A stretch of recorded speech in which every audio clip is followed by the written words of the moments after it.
Welcome to episode 16 of The Culinary Citizen, a gastronomic guide to international relations. This is Sam Chappell-Sokol. And Kelsey Marr. Each week we introduce you to a concept or theme connecting food and people around the world. This week we're speaking to author, academic, and activist Dr. Krishnendu Ray. Welcome, Dr. Ray. Thank you, Sam. So, a little bit of background. Dr. Krishnendu Ray is an associate professor and the chair of the Department of Nutrition, Food Studies, and Public Health at New York University's Steinhardt School. He teaches classes with names like Contemporary Issues in Food Studies, Food, Culture, and Globalization, and City Food and Sustainability, all classes I wish I had been offered in my master's program. Prior to joining the faculty at NYU, Krishnendu taught at the Culinary Institute of America, aka the CIA, and served as the Associate Dean for Curriculum Development. Krishnendu has written multiple books, as well as many valuable articles for listeners and interested students interested in figuring out how to combine passions for food and academia. We'll discuss it more, I'm sure, but the prologue to Krishnendu's most recent book, The Ethnic Restaurateur, has me even more convinced that food studies belongs in academia, not just because of his impressive references to philosophy, anthropology, and sociology. Welcome to the show, Krishnendu. Thanks a lot, Sam, for having me. So in today's conversation, Krishnendu, I hope we can discuss both your career and your new book. Great. And if you don't mind, I'd like to begin with, how did you choose to focus your career on food? Yeah, I was waylaid into it, I would say, through nostalgia. I came to the United States in 1988 as a grad student to work on questions of development and underdevelopment. I had been involved in India with the student movement, with the movement for minimum wage, etc. And I, in fact, wasn't thinking about food at all. And only I came to the United States, I realized two things. First, that I didn't know how to cook. and of course, that could only happen to someone who in India my whole life, fed by the work of women and in middle-class lives and servants. So what I call the servant-wife complex of cookery in India. And I had, A, not thought about it, didn't have the skills to do it, and B, had never thought about it. In fact, for me, then almost the first insight of immigration, and I consider, in fact, immigration, a migrant as kind of an inverted anthropologist, where it allows you certain kinds of insight. For me, the insight was that, wow, A, I didn't know how to cook, and B, I had never thought about it, but I realized perhaps it was not too late to start thinking about it. And then a couple of books I ran into in the library and I sought out. Laura Shapiro's Perfection Salad, Ag Goody's Cooking, Cuisine, and Class, and Harvey Levinstein's Paradox of Plenty. As I read them, I realized, wow, you can think seriously about food. So I changed my dissertation to work on food and immigration, and specifically questions of the nostalgia I was feeling about food as a recent migrant to the United States. Do other migrants feel similarly? So out of that came my dissertation, which ended up as my first book called The Migrant's Table. Interesting. So one thing that struck me, I have never really studied philosophy, but as I was reading the intro to your book, you make a lot of references to the Heideggerian worldview and the work of Martin Heidegger.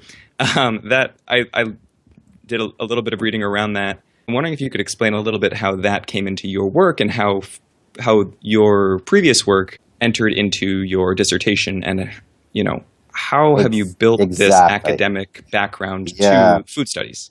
Exactly. So I would say I came to Heidegger partly because everybody, at least in the American university, when talking about philosophy or a philosophical point of view, were mostly, if they were dealing with continental philosophy, were mostly Heideggerians or post-Heideggerians. From Foucault to Habermas to, for me, the insight was this, that in my particular case, the fact that I had lived through my life without thinking about food, but eating it, for me, kind of was an illumination about being in the world, which is Heidegger's great Right. insight that Right. not everything gets played out in consciousness, and that in fact, in my case, reason and rational consciousness came way after being in the world. I mean, for me, Heidegger was one of the ways not only to get to this question of being that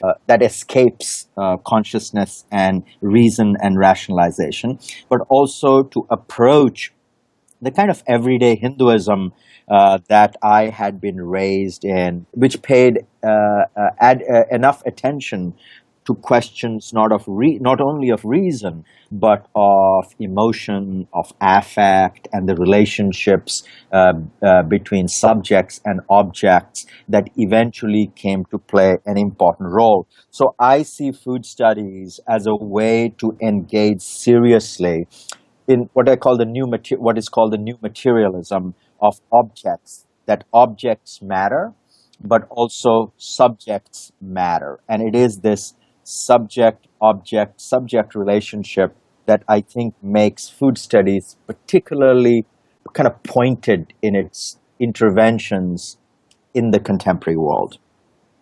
So when you say being in the world, I Mm. understood that a little bit. This is the term that Heidegger uses, Dasein, as being in the world.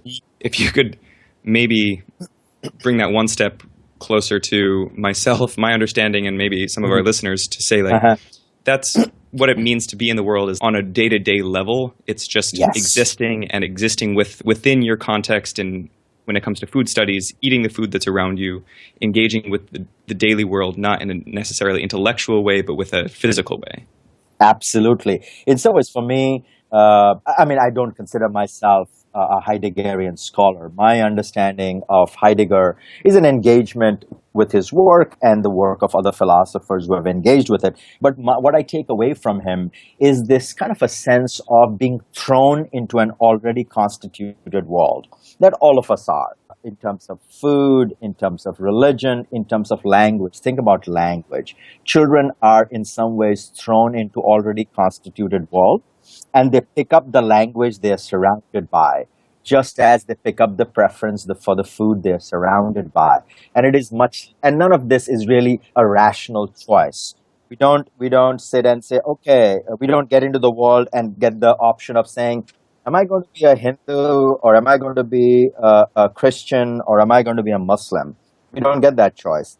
We are thrown into a world that is already constituted, and then we, in some ways, retrospectively give reasons for it, argue for it, or abandon it, etc., etc. So for me, Heidegger provides an insight into understanding how, in some ways, I could have been thrown into this world, Indian world, and not conceived anything about it at all until much later. And that became for me the way to think about how to think about food while doing food, while cooking food, while taking care of oneself, while taking care of, for instance, of my son. So the everyday modes of doing that, kind of in some ways a balance between doing and thinking. It, for me, was also kind of a respite from too much thinking, but also thinking with food. So in some ways, that's my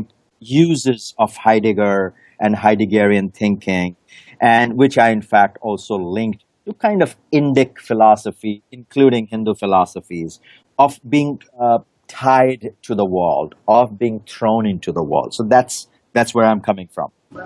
Going more into the theoretical scaffolding of your new book, can you summarize your theoretical point of view for it?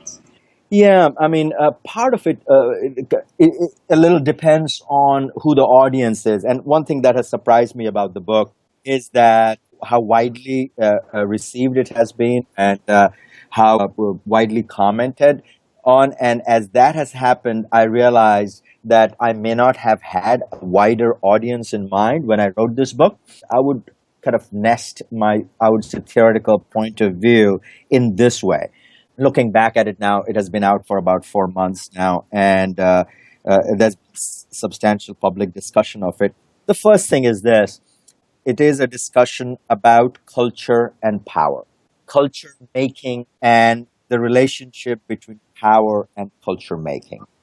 And the second thing that's, I think, important in this book is I'm trying to both engage with and relish this dynamic disputation about good taste. That good taste can be disputed reasonably, reasonably with reason and with emotion. And so that, I would say that is the second kind of my point of view.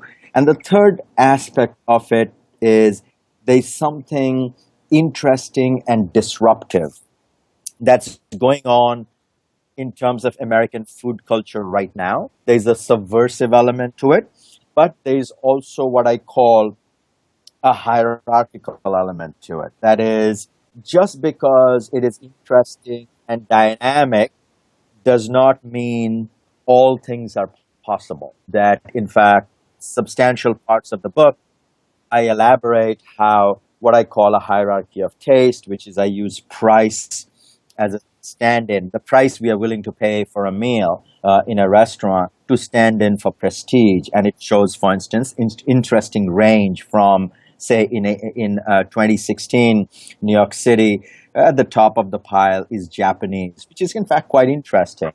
French and continental and New American and Spanish and Greek.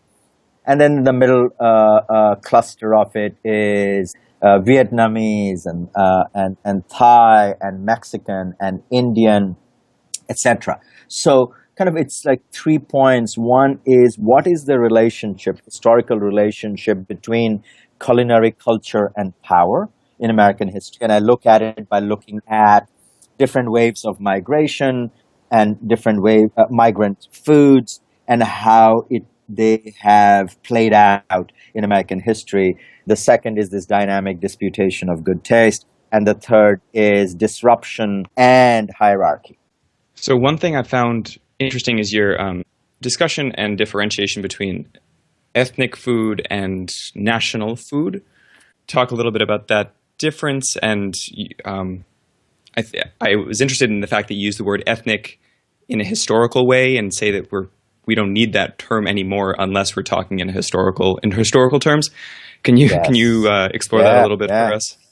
Yeah, no, I mean, ethnic is a fantastic term.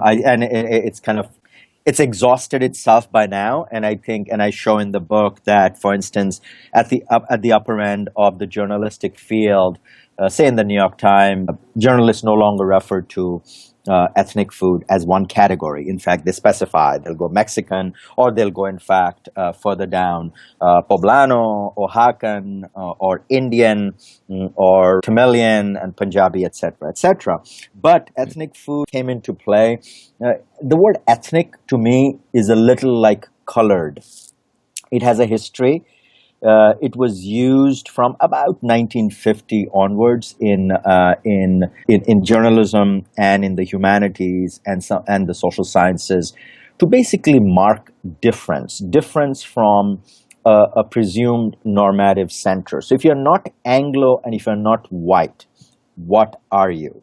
And so ethnicity, in some ways, was the category used to mark the relationship between an unmarked Anglo-white center and its relationship to all kinds of difference. And the difference was often about national heritage. The difference was often language, and difference was about race.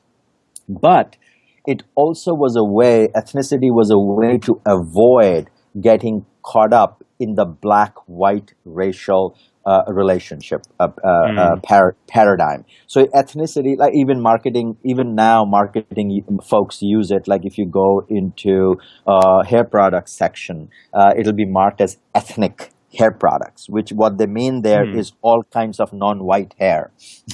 And so basically historically from about, I would say 1950 to about, say, if I were to give a abrupt date, so say 2010 was the heyday of ethnicity. or maybe even a little before that, 2001, heyday of ethnicity as a way to categorize, mark difference, and not get trapped into an intensely political conversation about race. So I show in the book that it is both, it was a way to avoid discussion of of race, but also mark difference that was clearly, in a sense, felt as natural normative relationship between a white Anglophone center and all its variant others. And what I'm arguing, and what I'm not so much arguing, I'm witnessing, is that that white Anglophone center and its unquestioned centrality no longer holds.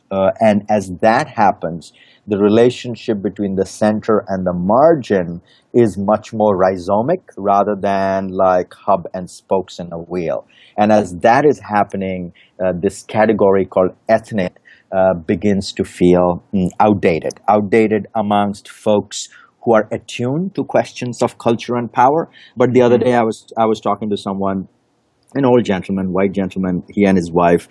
The gentleman was trying to express as to what I was saying in my book to his wife, and his wife said, "What's the problem with ethnic? Why do we have to get rid of all these words?" And I can see where she was coming from, where ethnic used to be a safe word to use without being called a racist or an ethnocentric person. It is losing that capacity now, and again, this has happened to lots of words, especially words, I think, that mark kind of a power incline in terms of cultural relationship. Think of the word black, think of the word Negro, think of the word colored, and these all have social histories. And so ethnicity is, in that sense, I think, at the beginning of the end of its usage right now. And that hints at a shifting, almost the gravitational forces of cultural power, I think, in the American world, where the margins no longer appear so marginal. The story about the couple talking about, one saying, why is that word wrong? It reminds me, I was reading a Washington Post article in which you were quoted. It was by a young writer who was called something like, why everyone should stop calling immigrant food ethnic. Yes. And sometimes I get trapped in reading comments. I try not to. But one of the comments was something like, great, now we have another reason to be offended by something we weren't offended by before. Yes. And it just struck me as the debate. I mean, and I want to talk to that. Yeah, I want to speak to that. In a sense, I come to it with, hopefully, with a little more sense of humor. Yeah. And sometimes I find, especially some of those pieces that have represented my book, have been a little too shrill about things like, oh, Americans don't understand ethnic food at all, or Americans should stop calling this. My argument in the book is skeptical. It recognizes the historical dynamic of power, but also I want to avoid, in some ways, trapping us in this kind of righteous holes where we, in some ways, we are paralyzed to speak and engage with it. I find that engagement across racial categories, let me use that word, ethnic categories, productive. And I am also attuned to the fact that for a democracy to work, I think we'll also have to develop slightly thicker skins and not be offended by everything. Although, and here's the other side of it, for a cultural democracy to work, we also have to be attuned to questions of power.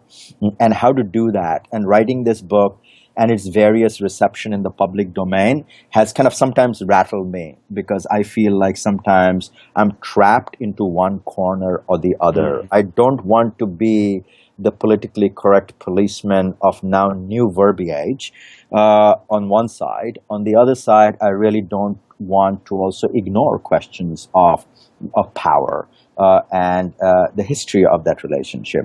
Hopefully, I tell a story in the book that is nuanced and interesting. And for instance, an important part of the story in the book is about our attitude towards German food, historically, how it was considered ethnic, how it was disdained. A lot of white people's food, Irish food. In fact, Irish Association, American Association of Irish with Drunkenness is as offensive as anything else. And so my argument is that that whiteness is also a contested category, and it is historical. It develops over time. Ben Franklin, for instance, didn't think the Germans were white enough. He called them swarthy, because he was in Pennsylvania, and he was surrounded by who came to be called the Pennsylvania Dutch, which is really Deutsch, the Germans. And his attitude toward Germans was very similar to some of our anxious attitudes towards, say, Latin American immigrants today. The attitude towards Germans continued through the two world wars, and I show in the book. So in some ways, the earliest reference to ethnic or foreign food, what used to be called, the word ethnic wasn't used because it came into use much later, was in fact Germanic cuisines. And they get slowly absorbed into the American script. In fact, for me, as an Indian, when I first came to the United States, one thing that struck me was how Germanic American food was. So race, ethnicity, and questions of cultural power are important, but hopefully they should not turn into shouting matches and policing these boundaries. Who can use and eat what food, and who can use which term. Hopefully, if people read my book, they'll realize that I am not oversimplifying this relationship into a tirade against any one group of people. I thought your point about German food was really interesting. The fact that what was once considered ethnically, quote unquote, German. Well, I guess when I think of American food and the historical American food, it's, meat and potatoes and meatloaf and all these starch and protein filled dishes. When you said that it's really the base of that is German food, that area, it's Germanic. Really interesting. Germanic. Yeah. I got to eat a couple of years ago with a group of Pennsylvania Amish farmers. And the food on the table was German or Dutch food, and it was quintessentially American to me. Exactly. So that is an interesting, hamburger is from Hamburg, is from Germany, and if you say that's the one dish that defines American food. Yeah, and on that, I'll also tell you, this is one of the larger, I think, point in the book is these are all object-subject relationships. So, for instance, if you go far away from it, if you take somebody like me, who's an Indian immigrant in the United States, and you look at it, the food looks like the Germanic food, say, from England, Scotland, Wales, Ireland, the Dutch, of course, and the Germans. It's a family of resemblances. They look a lot similar to each other than, say, food of the Mediterranean. If you think about the fats that I use, butter and olive oil line runs right through the middle of Europe. So when you come from that point of view, you see certain patterns and similarities. And so, in some ways, my argument in this whole book is that we have to pay attention to the object, but we also have to pay attention to the subject, and we have to pay attention to intersubjectivity in making judgments about these objects of taste, of good taste especially. Continuing the conversation of power, I was interested in the two chapters back to back. One was about the CIA, yes. Not the Central Intelligence Agency, the Culinary Institute, and the creation of a masculinity and the creation of kitchen culture and professionalism. Yes. And how that is considered high end, or that's the schooling for high end cuisine.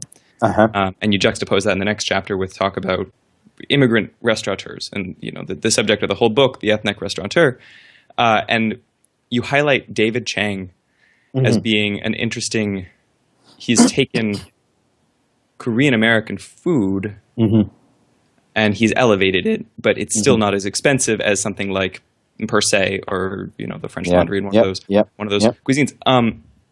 I think between the ethnic restaurateur and the CIA trained chef, David Chang is a very interesting person because he's very highly educated, a very, very smart businessman, and has a really succeeded in his work. Can you talk about how I think in your conclusion, almost on your last page, you say David Chang really might be one of the most quintessential chefs leading us forward in this new. Yeah. No, I think he's a very smart guy, and I agree with you. What I find is this: what I find innovative and very interesting about his work is that he brings, I mean, not only kind of the Japanese American, but also, I mean, he goes to cooking school, he learns the French techniques, and then he goes to Japan, basically. And he basically incorporates the Japanese ramenaya into his concept of the new American cuisine. And when you go to his restaurants, most of his restaurants, the first thing you get is a chopstick, for instance, instead of silverware. I see that is quite interesting, radical, innovative, of bringing in these elements that what I think, for instance, Western cultural elites are not used to, and they're getting used to. They're being forced to learn, a little like music. And in that sense that it does not come naturally to the elite. What is the dominant musical genre? And David Chang has done that in terms of food. And he's also playing, I think, mostly other than Momofuku Ko, with that exception, mostly in the mid-market range, where I think more interesting work gets done, that you're not absolutely high-end, $300, $400 a meal, and you're not also $10 a meal, $20 a meal. I mean, 40, 50, 60, you can eat pretty well in David Chang's place. That's not obviously open to everyone, but that mid-market and at the intersection of what I think culinary idioms, from French techniques to Japanese techniques to Chinese techniques and Korean techniques and ingredients, he is mixing them up in interesting ways. That has, of course, already happened before. We did that with German food, with Irish food, with Italian food, and created what I think is quintessentially American cuisine. In fact, one of my larger arguments in this book is, in some ways, American elites to be less defensive about their food culture. That I think American food changes every 40 years, if I'm going to make a dramatic claim. And that's a good thing. And that's an interesting thing that makes American food very interesting as we see its role in various lists and measurements of interesting cuisine. And so David Chang is, I mean, in that sense, he's doing very interesting work.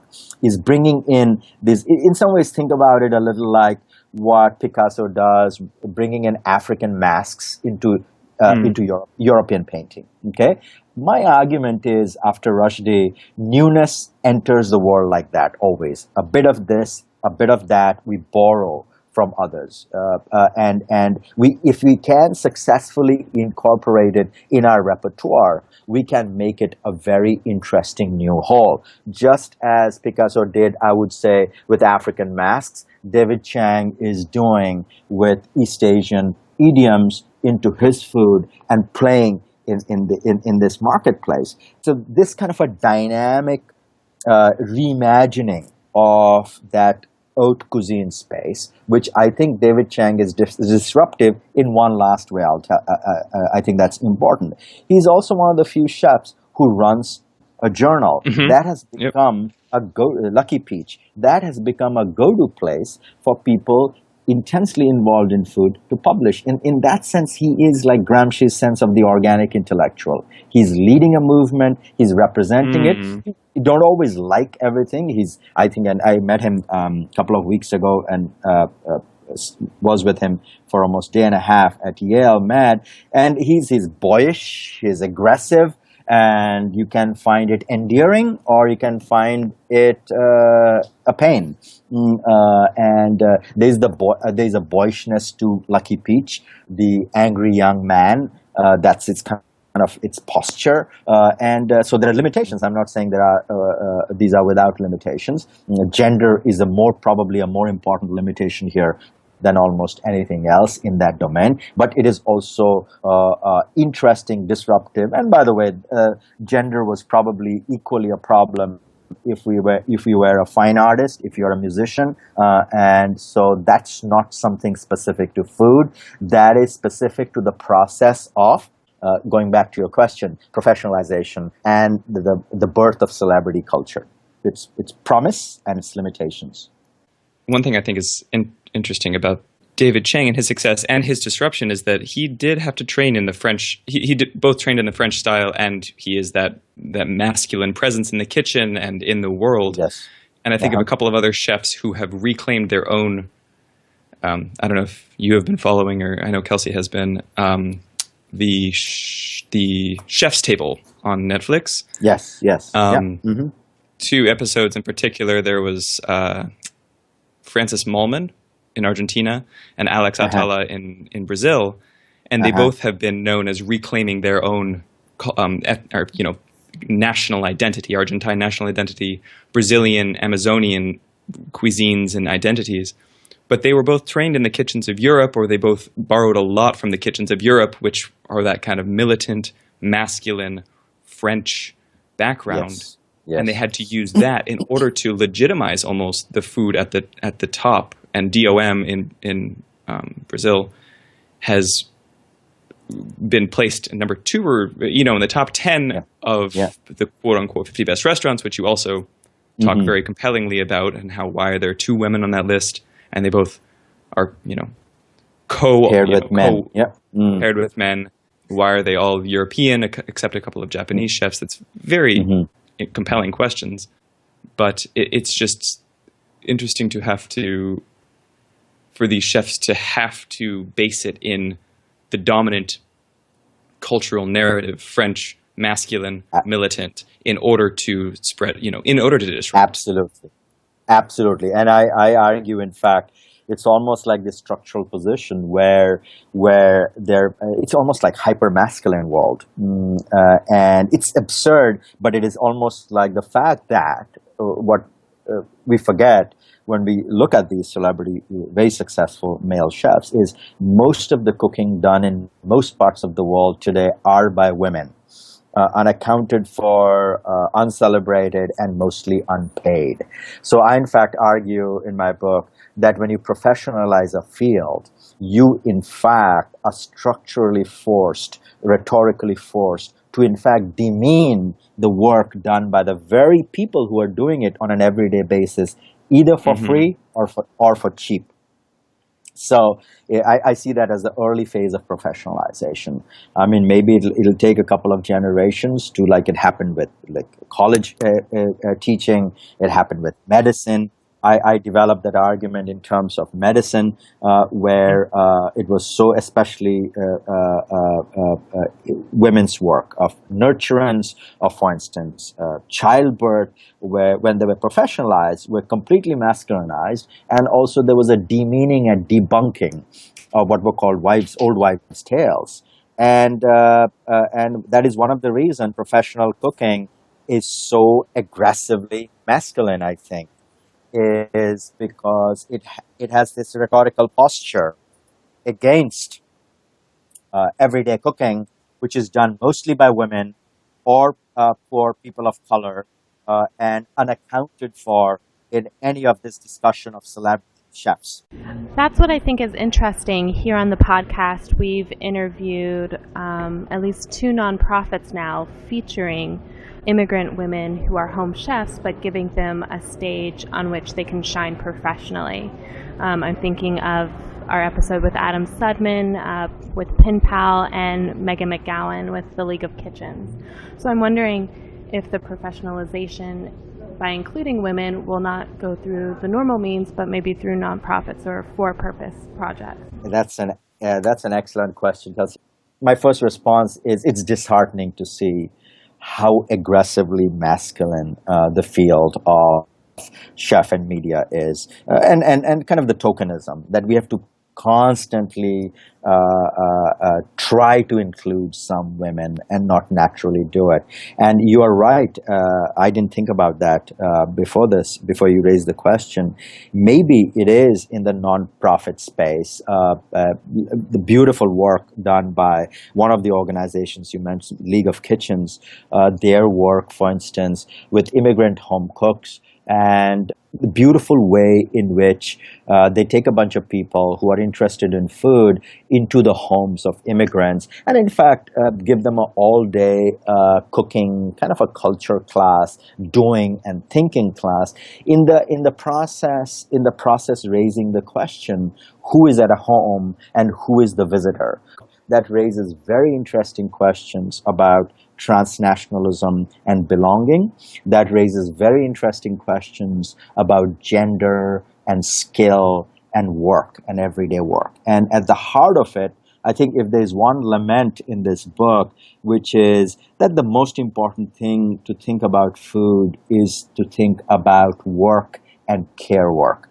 Who does the work? All this talk about what's great food, what is the next best restaurant, who is the greatest chef, are in some ways absurd discussions given the burden, immense burden of everyday care work that in most parts of the world that women have been doing on an everyday basis. And maybe it is the nonprofit sector where we will begin to recognize that a lot more than we do in the paid, charismatic celebrity world, which has always been in any fields very masculine. Architecture, music, everything. I think for there to be a change, you would then have to redistribute the care work or the domestic work done at home so that the woman could professionalize. Excellent. Which is a whole cultural shift.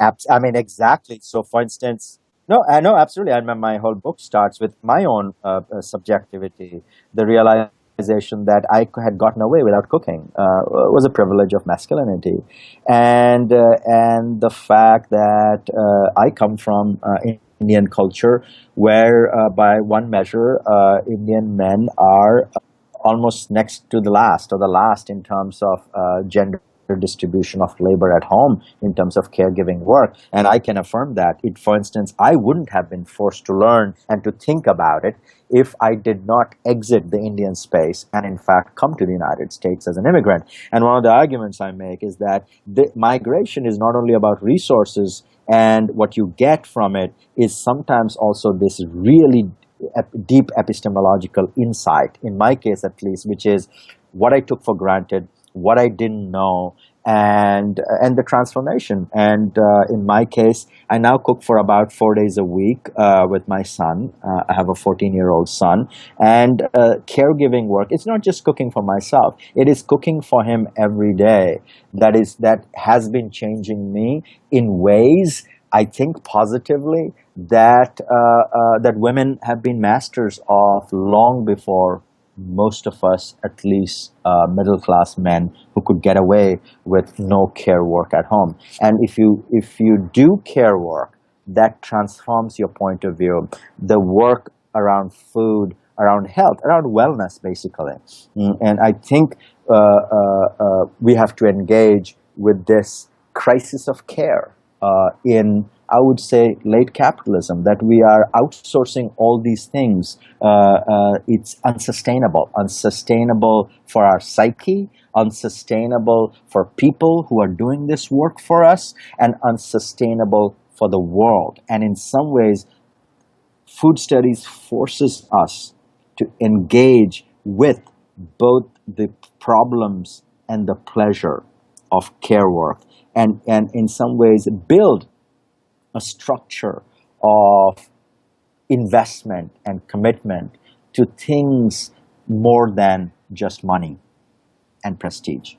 Going back to the conversation about privilege, or maybe unknown privilege, I feel like your book really opened up my eyes to the economic privilege of visiting ethnic restaurants. Here in the field of culinary diplomacy, it's based on the assumption that people from different backgrounds are able to get together over food, and that's kind of the impetus of building an intercultural relationship. So what role do ethnic restaurateurs play into this definition of culinary diplomacy? Yeah, I think one of my larger arguments in this is that the foreign-born have dominated public cultures of edibility in American cities, and they have played a crucial role in kind of everyday multiculturalism, which I am quite positive about. I think it's a good thing, and it's an important way to attend to food work, tastes about new and different food that we are unfamiliar with, to both create a kind of a humility as a subject and our willingness to learn from others who may not be, in fact, culturally superior, but in fact be trapped in various kinds of subaltern cultural niches, is productive, is positive, is, I mean, that's where I disagree in the book.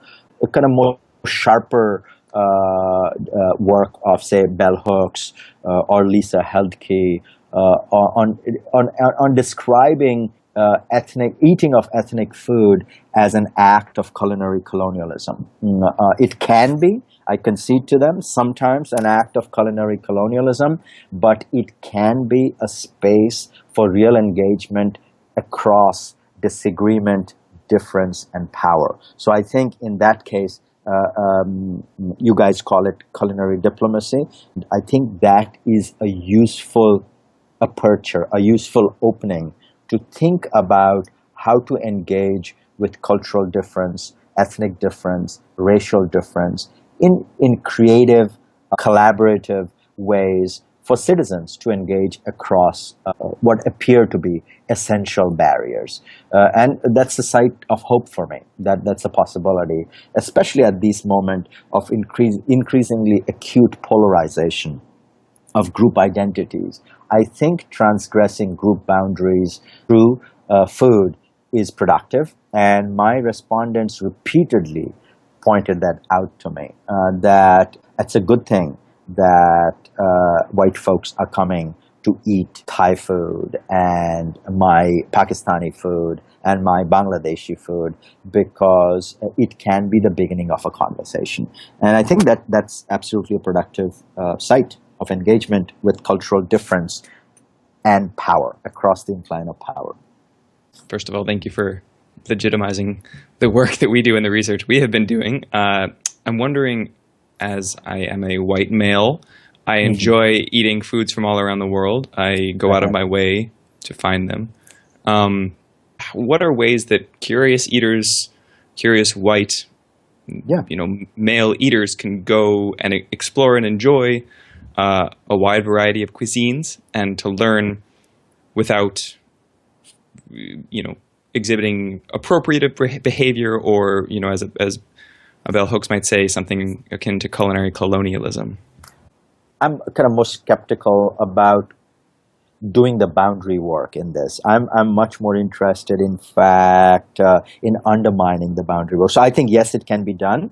It needs some care and some attention to the object and to the subject. I mean, that's what it is. One shouldn't be, I think Pierre Bourdieu's student, Ghassan Haj, the Lebanese-Australian student, said what infuriated him was multiculturalism without migrants. So if we can do multiculturalism, but with attending to the worlds of migrants. So I would say the rule is kind of relatively simple, which is a certain kind of a posture towards object, the attentiveness towards it. So if it is weird, if it looks weird, if it tastes weird, engage with it. Just as, for instance, I engaged with wine, with cheese, which are the weirdest thing in the world to eat. They all smell rotten. They all smell rotten. But because they have so much culinary prestige in the Western world, my attitude was what? Humility, which is, well, that means what? I don't know wine. That means I don't know cheese. Let me try to kind of experiment, register, learn about. And that's what I have been doing for the last 2 decades. And my friends at the Culinary Institute told me, you should approach wine like you approach books, which is read it, You will first like probably trashy novels. You like sweet wines, and then classify and learn to make distinctions between them, between white Mm-hmm. wine and red wine, between sparkling wine and still wine, and ask questions, including stupid questions, which I did to all my sommelier friends. And we used to go out drink, and so they said drink, classify, talk about it. And we do the same. Basically, this posture I bring to wine and to cheese, if you could bring to, say, funky Indian food from the mountains or the edges of India's subcontinent, from the various kinds of dried fermented fish curries from all the communities on the edges of the Indian subcontinent on the ocean, or say dried meats from the mountains. We hardly think about Indian food when we think of dried meats, but that's prevalent in the northeastern part of India. So in some ways, I would say the way post-colonial subjects approach Western food with humility, if we could just bring the same attitude to it, I think we are in an interesting place of engagement, of finding interesting food, finding interesting people, and having interesting conversations, and learning from others who may not have any cultural legitimacy in writing a novel, in their painting, in their music, but they do bring to us their food. And that could be the point of departure of understanding a very different framework, cultural framework of valuation that a poor and middling immigrant restaurateurs can bring to the discussion if we are open in engaging with that difference. Like, I currently work at a restaurant in San Francisco that specializes in wine and cheese. So I would love to share and learn from you and learn about mountain Indian cuisines and dried meats and all those things. I'm hungry for that. So I'd love to do a culinary exchange sometime. Yes, exactly. I would love that, and it's a perfect. And that's a perfect example about it. And if you ask my mom says she doesn't like cheese or she doesn't like any wine because they all taste rotten to her.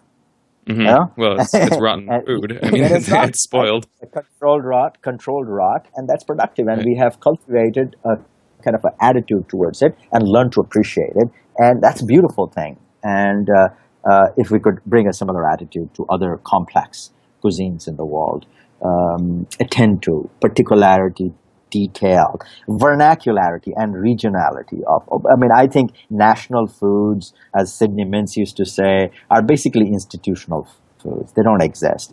Food really exists in food sheds of various kinds of regions of the world, which are below the level of the nation. And I think those are the important sites of engagement with real difference in taste and talk about food. A side note about that, I feel like fermented foods and fermentation really display the personal character, not the national, but the subnational character, because it has to do with what you grew up with, what's in your system. Your microflora reflect what's in the fermented food, whether it's cheese or kimchi or kashk or labna or whatever. Sauerkraut. Yeah, exactly. Yeah, exactly. And right there, and a perfect example of it. I mean, think about how, in some ways, modern food has come to become, I would say, almost like a caricature. So much of at least modern industrial food is sweet and cold. The food of the pre-modern world, the world that still survives in the provinces, in the vernacular, in fact, a lot of fermented food. Because fermentation was the best way of saving food. Right. For the long duration before refrigeration, and those are complex and productive in this also kind of cross-species relationships. We have come to realize that there are more other species cells in our body than our own cells, and that's humbling. That should be humbling, and that's interesting also about all these rich fermented foods, and thankfully all over the world we are rediscovering them. And I think that's also an opening to engage with kind of vernacular foods, engage at the end of it, food, of course, is is an interspecies relationship, to coming to terms with recognizing not only as dead objects, but as living food. And that is the beauty of this moment. That's what I think is rich and exciting and interesting, is the doubt about all the self-confidence we had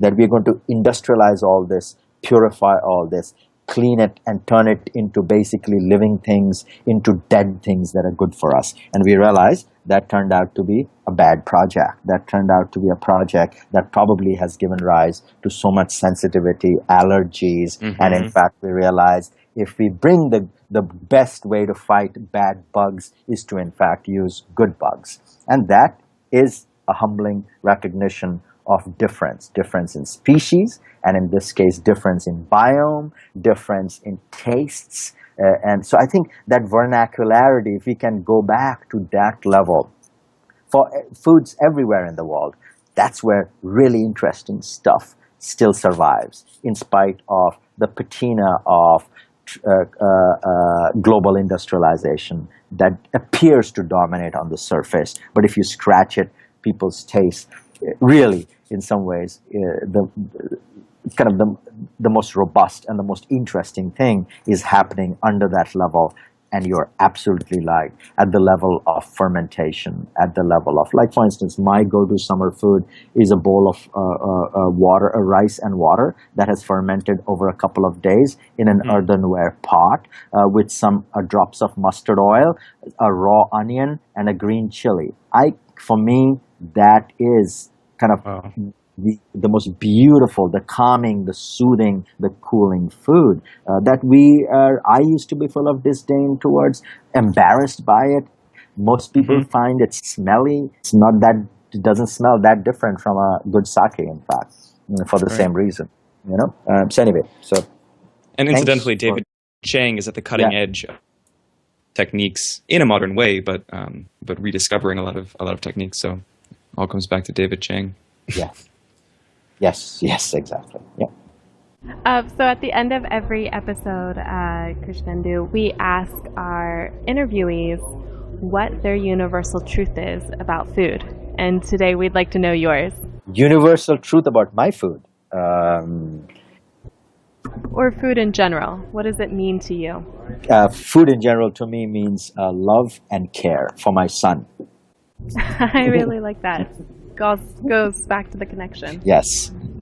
So, Krishnendu, thank you so much for being with us today. How, if our listeners want to learn more, read your book, read your articles, listen to you speak, how can they find more of your work?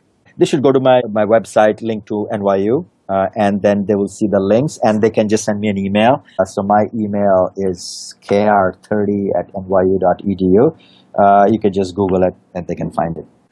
Wonderful. Thank you again, Krishnendu. It's been a joy speaking with you, and I hope we can continue this conversation in the future. Thanks a lot, Sam and Kelsey, for this giving me this terrific opportunity to speak to you. And thank you all, our listeners, for listening today to The Culinary Citizen. As always, you can connect with us on our Facebook page, The Culinary Citizen, and you can subscribe to the podcast on iTunes. If you like what you hear and you want to support us, just leave a review. If you have a particular topic you want us to talk about or think that you have an engaging story to tell, you can reach out to us at culinarycitizen@gmail.com. Again, you can reach out to Dr. Krishnendu Ray if you want to talk to him more about any of the things he spoke about today. And we look forward to the next time. Thanks.